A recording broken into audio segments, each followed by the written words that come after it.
ये कुछ शब्द हैं तुम्हारे सामने। पीपल लोगों को कहते हैं, पुलिस तुम्हें पता ही होगा, जेंट्री हाई क्लास उच्च वर्ग के लोगों को, पढ़े लिखे लोगों को, कैटल पशु को, डियर हिरण और शीप भेड़, पोल्ट्री मुर्गी फार्म, इलेक्टोरेट हम लोग जो वोट डालते हैं, रिचेस अमीरी, फिश मछली, नोबिलिटी नैतिकता, सॉफ्टनेस अच्छाई कह लो आसान हिंदी में।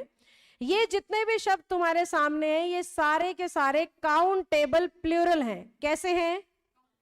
सारे बोलो कैसे नाउन। और जब मैं किसी नाउन को प्लूरल कह रही हूं तो वर्ब कैसी आएगी? सिंगुलर। वाह बहुत बढ़िया। जब नाउन काउंटेबल प्लूरल है तो वर्ब कैसी आएगी? प्लूरल। कभी भी इन पे एस या ईएस लगा के इनका दोबारा से प्लूरल बनाने की कोई जरूरत नहीं है। तो इन शब्दों को देखते ही बच्चे को याद आना चाहिए ये काउंटेबल प्लूरल नाउन है और इन पे कभी भी एस या ईएस का इस्तेमाल नहीं होता और इनकी वर्ब भी हमेशा कैसी आएगी? प्लूरल, सिवाय एक केस के। अगर इनके पहले लिख दिया अ या फिर लिख दिया वन, या लिख सकता है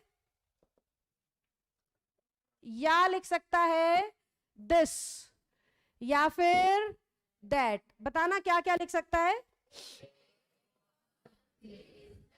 अगर इसमें से कुछ भी आता है ना तो इनकी वर्ब कैसी हो जाएगी? तो सबसे पहली बात क्या याद रखनी है, ये सारे नाउन कैसे हैं? जोर से बोलो।